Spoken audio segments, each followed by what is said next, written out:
दुखांतिका जो गुजरात में हुई, उस विषय में आज मैं और मेरी कोलीग डॉक्टर अमीबेन याग्निक आपके सामने बैठे हैं। नशाबंदी वाला राज्य है, बापू और पटेल का गुजरात। क्या कारण है कि जब से गुजरात को मोदी और शाह का गुजरात के रूप में प्रचलित किया जाने लगा, तब से गुजरात की हालत क्या हो गई, गुजरात में रहने वाले लोगों की क्या हालत हो गई। अहमदाबाद से मिथाइल अल्कोहल या इस तरह के केमिकल्स बनते हैं, बन के कई कई 100 किलोमीटर दूर बिक जाते हैं। उसमें फिर लट्ठा कहते हैं, लट्ठा जिसको वहां की भाषा में कहा जाता है, जहरीली शराब का सेवन किया जाता है और लगभग 50, ये जो अधिकृत जानकारी है मैं वो बता रहा हूं, 50 के लगभग लोगों की जान जा चुकी है और 100 लोग और जीवन और मृत्यु के बीच संघर्ष कर रहे हैं। और ये ऐसा केमिकल है जिसमें किडनीज, आंखें, इन सब का बड़ा भारी नुकसान होता है। अगर जिंदा रह भी जाएं तो उनका जीवन अत्यंत कठिन परिस्थितियों में गुजरने वाला है। अफसोस की बात यह है, ये जो केमिकल जिसका मैंने आपके सामने नाम लिया, मिथाइल अल्कोहल, इसका प्रोडक्शन, इसकी सेल, इसकी बिक्री, ये सब सरकारी निगरानी में होनी चाहिए। वकील हैं मेरे बगल में जो मेरी कोलीग बैठी हैं, ये आपको इस पे ज्यादा बताएंगी। बावजूद इसके सरेआम इसकी बिक्री हो रही है, सरेआम इसका सेवन हो रहा है और लोग मौत का शिकार हो रहे हैं। बोटाद जिला गुजरात का, जिसमें ये दुखांतिका हुई, और ये कोई पहली बार नहीं हुई है। 15,000 करोड़ का एक गैर कानूनी कारोबार बिना सरकार के, बिना राजनीतिज्ञों के, बिना पुलिस प्रशासन की मिलीभगत के संभव ही नहीं हो सकता। 15,000 करोड़।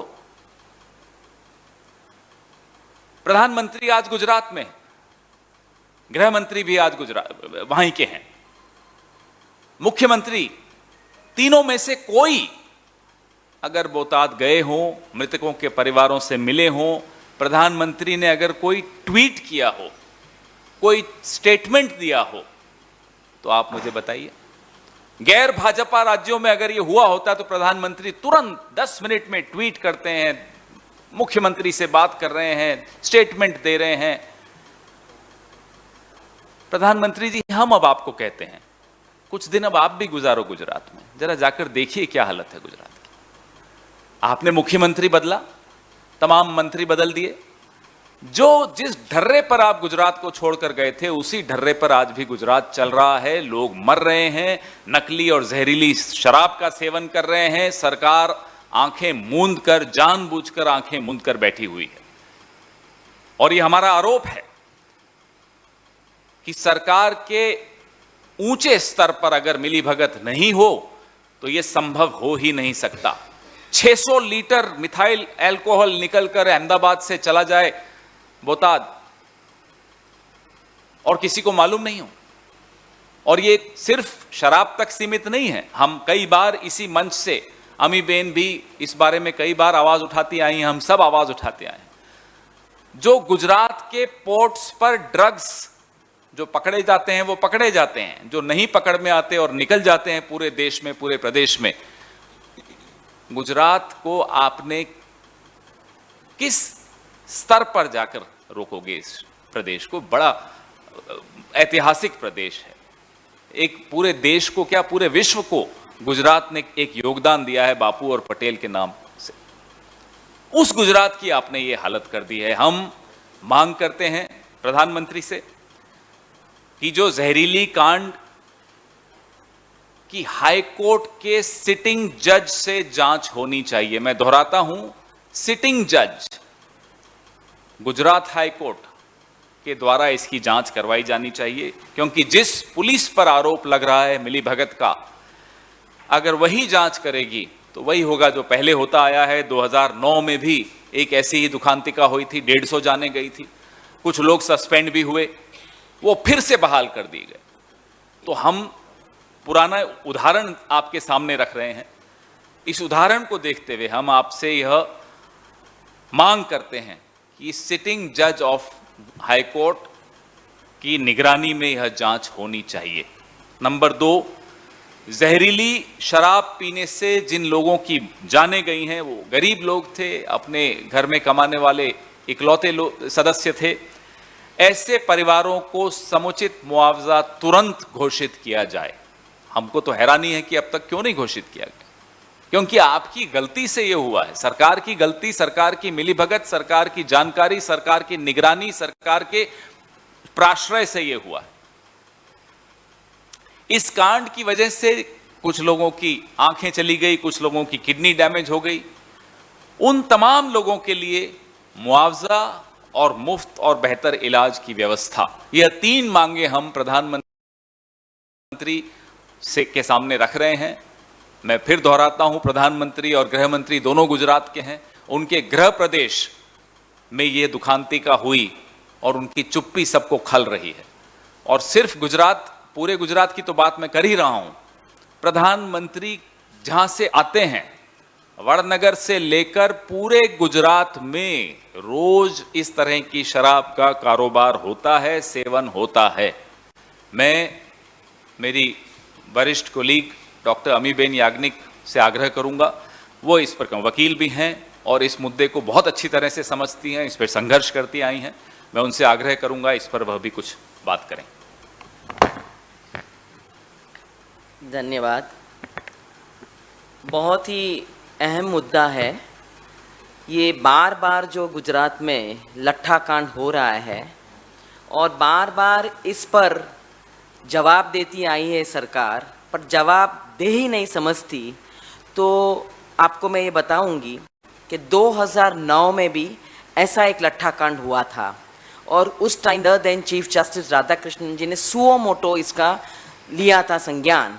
और तब सरकार ने 2009 में रिपोर्ट बताई थी कि हम ये काम करेंगे, हम ये सारे जो केमिकल्स आते हैं उसको पकड़ेंगे, केसेस करेंगे। केसेस भी रजिस्टर हुए, उस पर केसेस भी चले कोर्ट में। उसके बाद उन्होंने ये जो कानून है उसको स्ट्रिक्ट बना दिया, उसको मर्डर के तहत ले गए, पर अब तक ऐसा कोई कन्विक्शन नहीं हुआ है।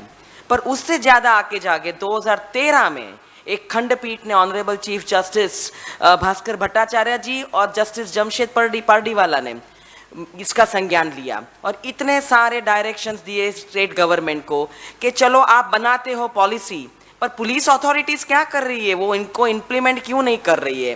तो ये सारे जवाब आपको स्टेट रिपोर्ट्स में मिलेंगे कि इतने करोड़ों का दारू पकड़ा जाता है, ऐसे लट्ठाकांड होते हैं तो हम इतने केसेस करते हैं। केसेस भी लाखों में हुए हैं, सारे केसेस कोर्ट में पड़े हैं, पर फिर भी आज ये जो घटना घटी है, आज आप देख रहे हैं कि 50 करीबन लोगों की मौत हो गई है। तो चाहे वो संज्ञान ले या ना ले, पर ये इम्प्लीमेंट क्यों नहीं हो रहा है, ये कोर्ट के डायरेक्शंस होते हुए पुलिस क्यों वहाँ काम नहीं कर रही है, उसका सरकार को जवाब देना चाहिए। मुझे लगता है 2009 में और 2013 की बात करें, हर जगह आपकी इसकी रिकॉर्ड, कोर्ट की भी रिकॉर्ड है, मिल जाएगी। सरकार ने जो एफिडेविट किए, जो रिपोर्ट दिया है कि क्या कहाँ क्या हो रहा है, कौन सी इंडस्ट्रीज को हमें बंद करना है, तब उस समय प्रधानमंत्री वहाँ के चीफ मिनिस्टर थे और ये सारे रिपोर्ट्स उनके नीचे ये दिया गया है सरकार ने। तो आज प्रधानमंत्री कुछ नहीं बोल रहे हैं, तो मुझे समझ में नहीं आता है कि कौन सी जवाबदेही, कौन सा गवर्नेंस मॉडल की प्रधानमंत्री जी बात कर रहे हैं। सबसे इम्पॉर्टेंट बात तो ये है कि उस टाइम होम मिनिस्टर भी अमित शाह जी थे वहाँ पे गुजरात में, और उनको भी पूछा गया था जब उन्होंने भी ये रिपोर्ट कोर्ट में दिया था। तो ये लगता है कि बिल्कुल देखते हुए भी नहीं देखना चाहते और गुजरात की हालत बहुत बदतर कर दी है। कल आपने शायद देखा होगा कि महिलाएं कह रही है कि हम कैसे हमारा गुजारा करेंगे, हमें पता नहीं है कि क्या बिका जा रहा है। और आप अगर देखेंगे एक और PIL भी हाईकोर्ट में चल रही है कि इतनी सारी केमिकल इंडस्ट्रीज बिना रोक टोक, बिना पोल्यूशन कंट्रोल के नॉर्म्स बिना फॉलो करते हुए पूरे सारी नदियां में वो डाल रही है, वो भी पीआईएल चालू है। तो मुझे लगता है कि गुजरात सरकार को जवाब देना बहुत आवश्यक हो गया है कि आप क्या कर रहे हैं, कि ये लट्ठा क्यों बन रहा है जहां प्रोहिबिशन लॉ है, जहां इतना कानून की व्यवस्था बता रहे कि है और वहां मॉनिटरिंग नहीं है, इम्प्लीमेंटेशन नहीं है। और एक लफ्ज आज न तो यहाँ के होम मिनिस्टर जो वहाँ पे थे उस टाइम 2009 और 2013 में, और प्रधानमंत्री जी वहाँ चीफ मिनिस्टर थे 2009-2013 में, आज एक ट्वीट नहीं करती है। चलो ट्वीट नहीं करते कोई बात नहीं, पर जा तो सकते हैं वे। आज तीसरी बार या चौथी बार इस 5-4 दिन में कहीं ना कहीं जा रहे हैं। तो गुजरात तो जा सकते हैं, और गुजरात नहीं जा सकते तो कम से कम अमित जी तो जाते हैं, अपने होम मिनिस्टर ऑनरेबल मिनिस्टर जाते हैं, तो कुछ बात नहीं कहते, कुछ क्या पगला क्या स्टेप्स लिया वो नहीं बताते हैं। तो वो जो इंटीरियर में, ये विलेजेस में या ये डिस्ट्रिक्ट्स में ये बन रही है भट्टियां हैं, उसका तो उनको पता होना ही चाहिए। क्योंकि अगर जो व्यक्ति को इतना सारा पता है गुजरात का और इसका पता नहीं है, तो मुझे समझ में नहीं आता है कि वो जानबूझ के हमें देश को बताना नहीं चाहते हैं कि वहाँ विफलता है, बिल्कुल काम नहीं कर रही है आपकी जो सिस्टम है वहाँ पे। और न तो आपने कोई पुलिस अधिकारी को पूछा है कि यहाँ लॉ एंड ऑर्डर की व्यवस्था क्यों नहीं है, या इलीगल लिकर क्यों बन रही है। तो ये बात मैं प्रधानमंत्री जी को आज सीधे पूछना चाहती हूँ कि आज आप गुजरात में हैं, अहमदाबाद में हैं, गांधीनगर में हैं, तो आप क्या उन बहनों के साथ उनके साथ बात करेंगे? आप पूछेंगे अपने पुलिस सिस्टम को वहाँ पे कि क्या चूक हो रही है, what is this policy which you are not implementing, आप क्या स्ट्रिक्ट एक्शन लेंगे? तो ये सवाल पूछना आज बहुत ज़रूरी हो गया, क्योंकि वो सिर्फ सक्सेस स्टोरीज बताते हैं जिसका कुछ डेटा अवेलेबल नहीं है, और यहाँ डेटा अवेलेबल है तो उसके पे बात करना नहीं चाहते। तो मैं आज कहना चाहती हूँ कि गुजरात में हाल बहुत ख़राब है, और ये लट्ठा कांड तो बाहर आया हुआ है, हमें अभी तो पूरे आंकड़े नहीं मिले, पूरे गाँवों में ये लट्ठा बिकता है, बनता है। तो हेल्थ सिस्टम भी फेल हो गई है। तो मुझे लगता है ये बहुत सीरियस मामला है, और उस पर संज्ञान लेके आज ही प्रधानमंत्री जी को जवाब देना बहुत ज़रूरी है। आपके संज्ञान में कुछ पत्र भी, अभी प्रशांत जी को मैं रिक्वेस्ट करूंगा कि आपको वो ग्रुप में डाल दें। सरपंच जो है गांव के, उन्होंने, रोजीद गांव के सरपंच ने लगातार पत्र लिखे पुलिस प्रशासन को, गृह मंत्री तक को पत्र लिखे कि यहाँ इस तरह की शराब खुलेआम बिक रही है, महिलाओं के साथ दुर्व्यवहार हो रहा है, और यहाँ कभी भी कोई बड़ा हादसा हो सकता है। ये सरपंच की चिट्ठियां ऑन रिकॉर्ड हैं, अभी आपके पास व्हाट्सएप ग्रुप में भी हम डाल रहे हैं। उसके बावजूद, जैसा कि अमी बेन कह रही थी कि या तो आपको जानकारी नहीं है, ये इस बात पर तो हम विश्वास कर नहीं सकते। जानकारी होने के बावजूद, सरपंच के पत्रों के बावजूद अगर आपने एक्शन नहीं लिया, तो फिर माफ कीजिएगा, आपकी मिलीभगत है, गुजरात सरकार की मिलीभगत है। प्रधानमंत्री ने कहा था गुजरात की महिलाओं को कि आपका बेटा, आपका भाई हूं मैं, जब भी मेरी आवश्यकता पड़े मुझे बुलाइएगा। आज आप हैं वहां, हम फिर से आपसे आग्रह करेंगे कि आपकी 50 बहनें विधवा हो चुकी हैं, क्या आप उनके दरवाजे पर जाएंगे? आपके सवाल।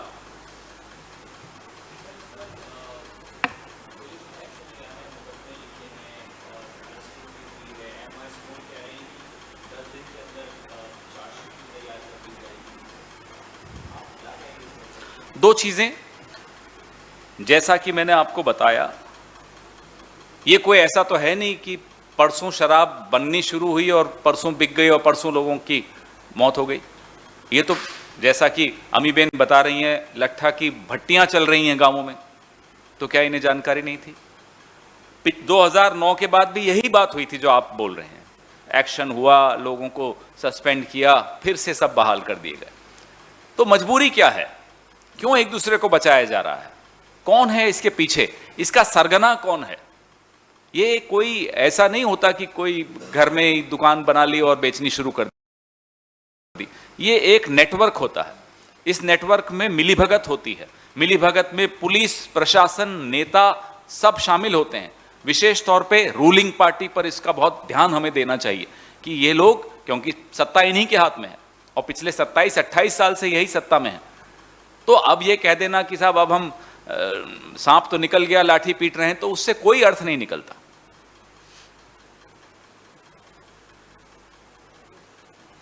कोई और सवाल?